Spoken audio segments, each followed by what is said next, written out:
Righty. Hello, friends.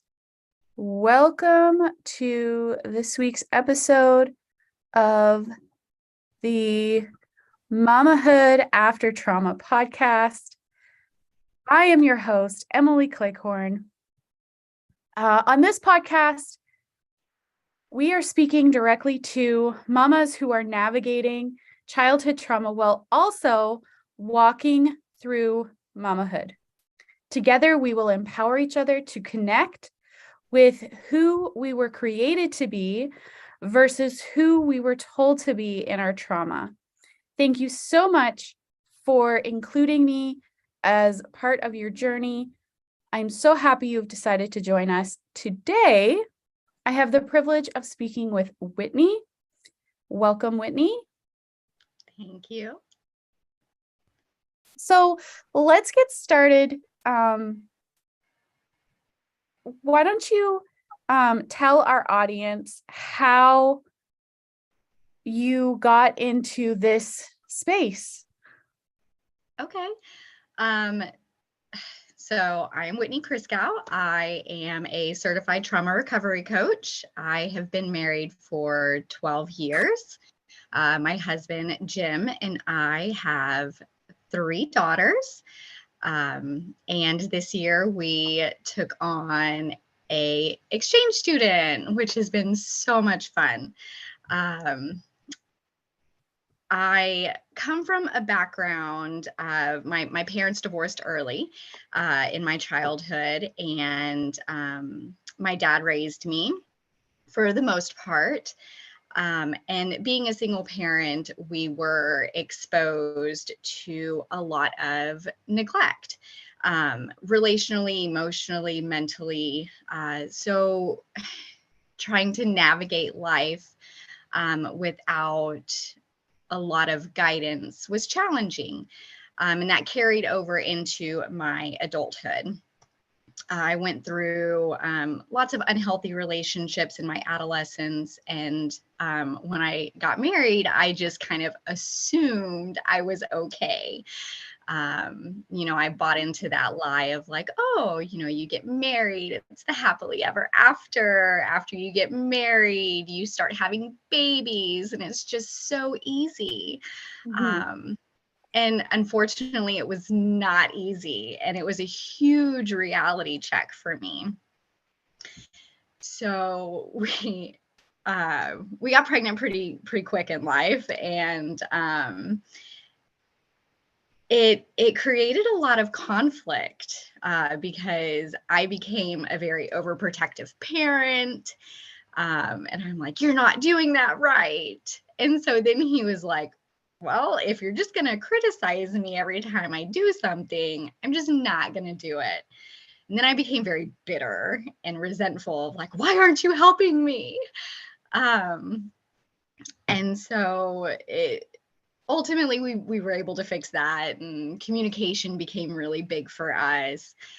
We had a couple of other hiccups in, our marriage early on, but we were able to work through those. So as far as where I'm at now, when my oldest daughter, Evie, when she was about 7, I started noticing patterns of perfectionism and anxiety come up in her. And that was something that was really hard for me to notice, because I was like, oh my gosh, like that was me. And so my mind started spiraling of like, wow, I cannot let my kids feel the same way I felt growing up, which was just kind of unseen, not really acknowledged. And I do want to preface, like, I love my parents. I fully believe they did the best that they could for me with the tools that they had. So there's no ill feelings towards my parents. I love them. But I just didn't want my child to feel those negative feelings. So I started researching and trying to figure out, well, what do kids need? That brought up a whole slew of things about myself. Mhm. And so I did go through the whole grieving the loss of what I could have had as a Mhm. child. I went into reparenting myself by parenting my children the way I felt I needed to be parented. And then it just kind of went into, now I'm a trauma recovery coach who really focuses on adults who experience childhood neglect and abuse, because there are like lasting effects of it. Mhm. And um, we're our biggest critics. So Mhm. I understand that. Yeah, So that's how I got here. would you say that until you became a mom, you didn't realize how dysfunctional your childhood was? Absolutely. So one of the things that I can really recall in my childhood was feelings were not really spoken about. Mhm. Um, I just kind of remember it being like, well, we've got either happiness or frustration and anger. Like there Mhm. wasn't really much in between. And I definitely can recall lots of moments where I started expressing feelings and them being shut down. And as an adult, I've had conversations with my parents, and and there is a sense of like, well, we just really didn't know how to handle that. Completely understand. Mhm. um, if you don't have those tools, it's really hard to share that with another person. Mhm. um, and so it was really challenging. I had to, even communicating with my husband, not even just my Mhm. children, I had to learn what all those feelings were. I had to Mhm. finally put names to the feelings and acknowledge what it was that I was thinking and trying to communicate, because I just didn't have that language.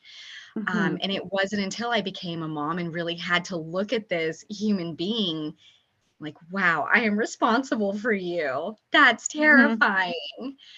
Um, and I feel bad now, like having 3 kids, I go back and I look, I'm like, I didn't know how to get on the floor and play with my daughter when she Mhm. was 1, 2, 3. The concept of playing imaginary figures or Barbies, and I didn't know how to do that. And it Mhm. just seemed so trivial to me in the moment of like, girl, I got to clean the house. I got to Mhm. feed you. I have, and the laundry list of things that moms tend to pile on themselves when all my baby just wanted was my attention. Mhm. She didn't care about the clean house. I No. cared. She Mhm. didn't. Um, so I put all these unrealistic expectations on myself. And in the wake of doing that, I unintentionally neglected my own kid. And Mhm. that was hard to face. It was really hard to face. So I think it's really important for us to recognize that you and I, Whitney, are not the only mamas who have who've experienced this. Because when you're growing up and your environment is your household, whatever type of household you grew up in, Mhm. and that becomes your normal. Yes. That becomes your normal. And you don't have any other experience to compare it to and say, wait a minute, that's not normal. So, Yeah. what was that realization like? Realizing it wasn't normal. Yeah. Oh, there were so many steps. When I got into the relationship with my husband and just seeing how his family works, they talk on the phone all the time, all the time. And I was like, God, you're talking to your family again? Like, that's so weird. He's like, what do you mean that's weird? I'm like, I don't know. Like, I talked to my parents maybe, sorry, I'm getting over a cold, maybe 3 or 4 times a year. Like, I thought that was normal. You actually like talking to them regularly? What do you even have to say? Um, so that was really interesting to see. And then just becoming really close friends with people and starting to do life with people and them asking really personal questions. And I'm like, oh, I don't know about this. So just learning how to be vulnerable with other people, because I mean, in my experience, I would be vulnerable and then I would be shut down. Like, you're too sensitive. Harshly I judged can't and do shut that. down. Yeah, yeah. Um, so just learning that feelings were okay, Mm-hmm. expressing feelings were okay. Um, and the fact that like my husband was the first person who heard the where I had come from and didn't judge it. He didn't use it against me. He accepted me for where I was in life and saw where I was trying to go. And all Mm-hmm. he wanted to do was support me in that journey. And Mm-hmm. that was so beautiful and eye-opening to me. I was like, oh my gosh, this exists in life. Mm-hmm. Um, and I clung to that for dear life. Um, and then when I became a mom, like there was just this reality check of I can't imagine not being there for every moment of my child's life. And I can't imagine not wanting to validate those feelings, you Mm-hmm. know? Even something just as small as, my kid gets a paper cut and the Mm-hmm. world is ending. Mm-hmm. Uh, and it's just like, wow, I know that that hurts so much right now. What Mm-hmm. can I do to make you feel better? Do you need a hug? Do you need a band-aid? Do you just need to snuggle with like on the couch with your favorite show and a snack? I mean, I love snacks, so obviously my kid's gonna love snacks. Um, but it really was like just it's really hard for me to acknowledge this, but I'm going to. It was hard to be vulnerable with my child because I ultimately feared them rejecting me. Oof. And that I didn't realize that was what was going on until much later in my parenthood, Mm-hmm. but that's what it was. It was like I don't know how to be silly. And when I have tried to be silly, it's been judged. Mm-hmm. I don't know how to be soft with Mm-hmm. your feelings because nobody really ever showed me what softness looked like when I was hurt. Mm-hmm. Um, and so going through that, it's like my desire was to do that, but I so desperately feared it being judged by a 2-year-old, which seems Mm-hmm. silly to me now, but in the moment, it just felt so real. Mm-hmm. And so I can see how my daughter grew up with this anxiety and angst and wanting to be perfect because she didn't know how mama was going to react when she Mm-hmm. did something. Was I going to get mom who was going to be nurturing and affectionate and care about these big feelings? Or was I going to get a mom that was, girl, walk it off? That ain't that big of a deal, you Mm-hmm. know? And yeah, it breaks my heart to think about it. But I mean, it's what we're doing. We're breaking those generational patterns. Mm-hmm. Yeah, I remember when my daughter was born and the doctor laid her on my stomach. And the first thing that I thought was, wow, I finally have someone who is going to love me no matter what. And then about a week later, I realized, oh, wait, she's going to grow up and she could leave me like everybody else. Yeah. And at the same time, my fight or flight response was going, run. So, so it was a lot of emotion going on in that moment. Yeah. And I think a lot of us who have had that dysfunctional childhood, transitioning from you're just you yourself and I Yep. to being somebody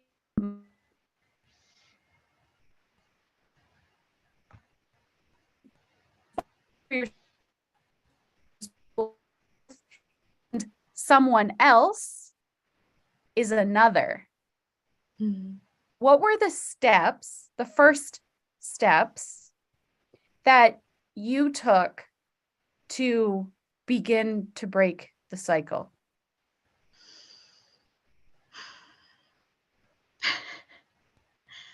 I got help. And I know that that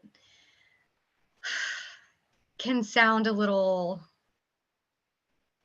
I don't even know. I don't know. Therapy is not for everybody, and I will acknowledge that.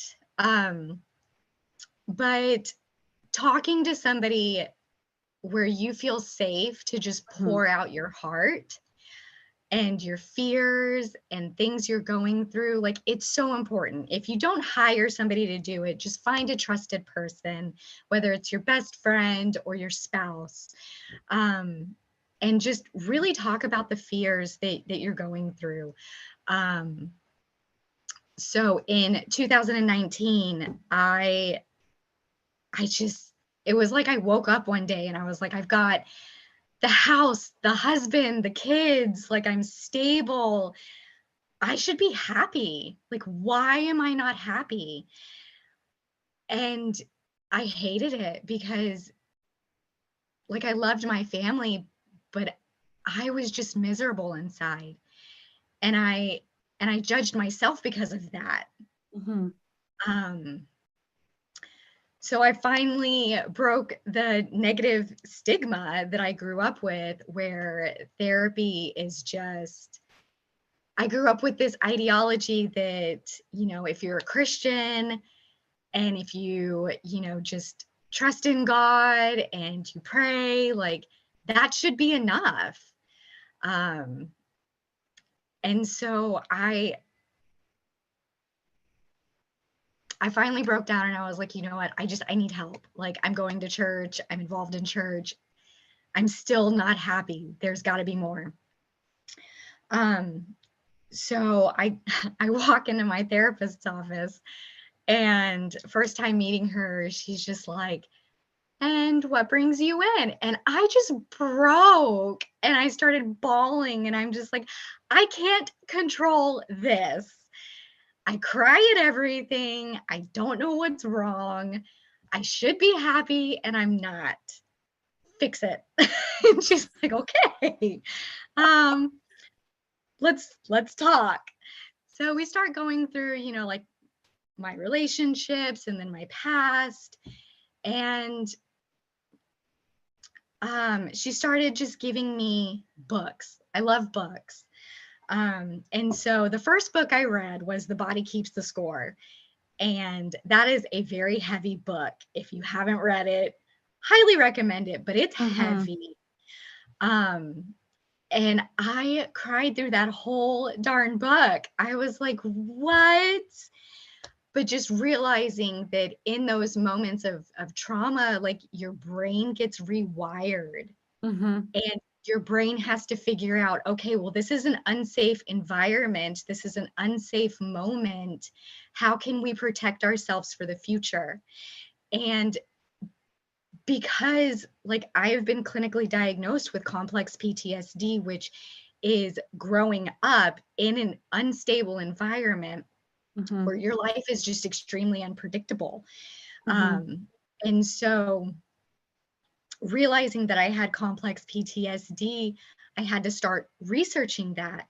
And then a more layer got taken off where it's like, okay, well, I'm also a very highly sensitive person. I'm an empath. So Mm-hmm. growing up my whole life, being told that I'm too sensitive and that I need to toughen up, I completely pushed away a part, like a huge part of just my identity.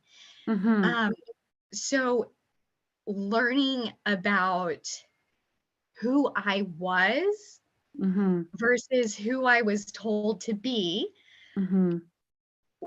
that is what started it all. Like I had to take care of myself and Mm-hmm. heal myself so that I could see what normal was. And normal Mm-hmm. is relative. That's not a Yes. real thing, but healthy.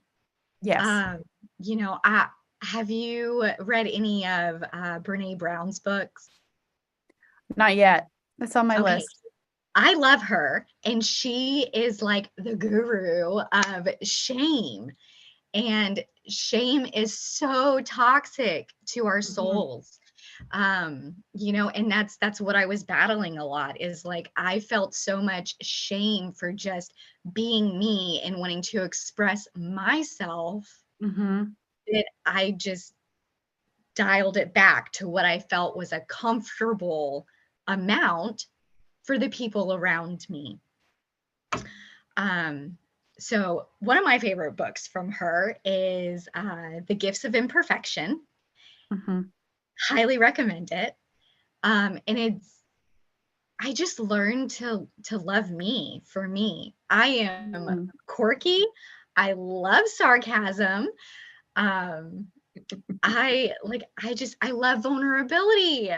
I love being able to be raw and unapologetically me. And you know what? The people who are closest to me value that about me. Yes. And those who don't like it and it rubs them the wrong way, that's okay too. You're not there yet. Totally fine. We don't have to be friends. Oh, good. Um, yeah, right. Oh, I'm good. not going to be a friend. It's fine. Um, but just that educating Mm-hmm. myself, and also realizing that like my parents are going through their own journey, Mm-hmm. and it's okay that they may not be exactly where I'm at. Mm-hmm. I can love them for who they are and where they are. And same with the people around me. Like your reality is not my reality. What works for me is Mm-hmm. not may not work for you. Mm-hmm. But being in relationship with people who are not exactly like us, that is what challenges us to grow and really think about ourselves and what we want. Yeah, And I think it's beautiful. it is. So when you began your journey, Mhm. did you come up against any crabs in a bucket? What do you mean by crabs in a bucket? So when you put crabs in a bucket, like if you're on the beach and you're collecting crabs in a bucket, Mhm. and one tries to escape, the rest pull them down. Oh, yes. um, yes, a lot. Um, and I did lose some friendships because they didn't really like that I wasn't That you able that to you be weren't toning controlled yourself anymore. back. Yeah.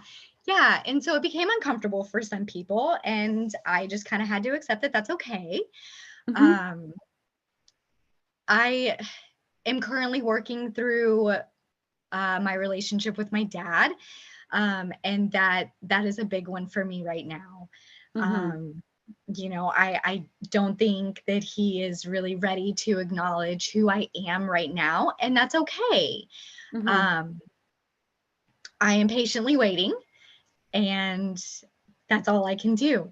Yep. Um, I got a little resistance, within the home, but I will take a little responsibility for that because I went from this very submissive, how can I serve you woman to this is me, hear me roar kind of overnight. And there was no in between. It was like, well, this is who I am. If you don't like it, bye.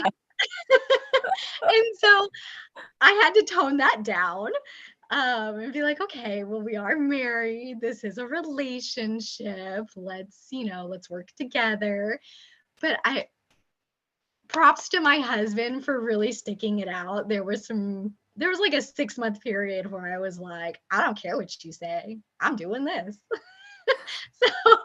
So the journey is real. You will go through so many phases in healing yourself, and it's never ending.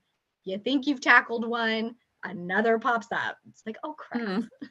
now we're doing that. So what is a piece of advice or a message that you would like to share with a mama who may be listening, who is just beginning her journey of rediscovering who she is and breaking those chains? Give yourself so much grace and compassion. Like, this is hard work. It is Mm-hmm. very hard work. And it's okay to have your highs and your lows. Like, they will come. And you cannot experience a high without having first experienced that low. Mm-hmm. And so just give yourself so much grace and compassion because it is a journey. Mm-hmm. You didn't get to where you are overnight. And Nope. so healing it is not going to happen overnight.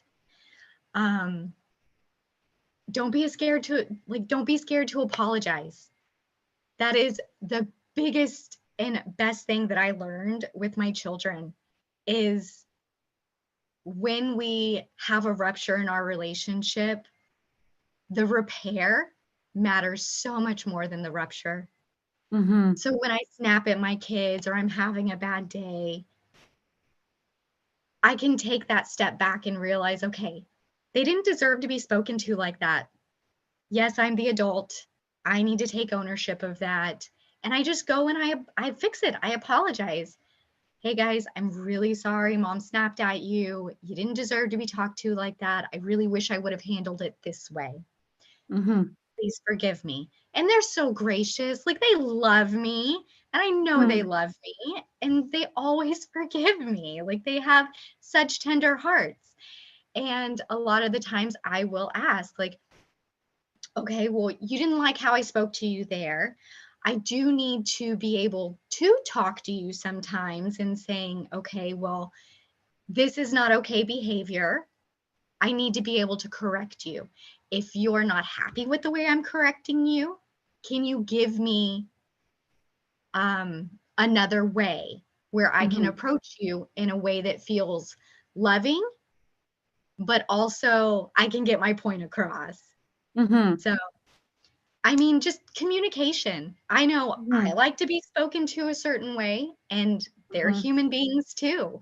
So Yep. I need to acknowledge that they want to be spoken to a certain way with the understanding that I have to be able to correct you, you know? Yeah. Just because we're parents doesn't mean we have everything together. Most times I don't. I'm just gonna put that out there. Most times I don't. I'm learning as I Yeah. go. Um, and I'm okay apologizing to my kids. Yeah.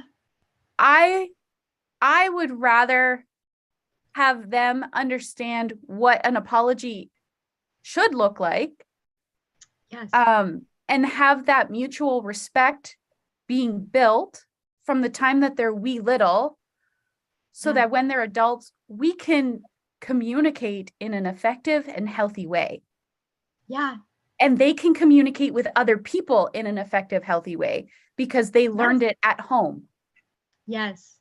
Yes, that is like the one thing that we've been working on the most right now is advocating for ourselves. And whether that's with a teacher or a peer or just me and them, with each other, like communication and advocacy is huge. And you need to be able to be confident and comfortable within yourself and what you need to be able to say, hey, that didn't really sit well with me.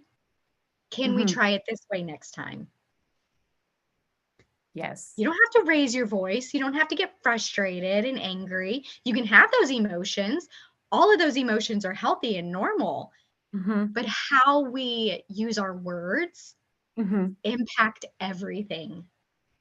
Yes. Yeah. Well, thank you so much for joining me on the Mamahood Yeah. After Trauma podcast. It was an absolute pleasure. My tongue works here. Speaking to you. How can people connect with you if they want to do so further? Yeah, on Instagram, it's WMC Trauma Coach, or email. It's wmc.traumacoaching@gmail.com. And we can connect that way. I am not huge on social media. I'm kind of a tech not savvy person, however you say that. So technology terrifies me. But yeah, that's how you can find me for right now. Awesome. It was a pleasure speaking with you, Whitney. And Thank you, Emily. friends, we will see you next week. Take care.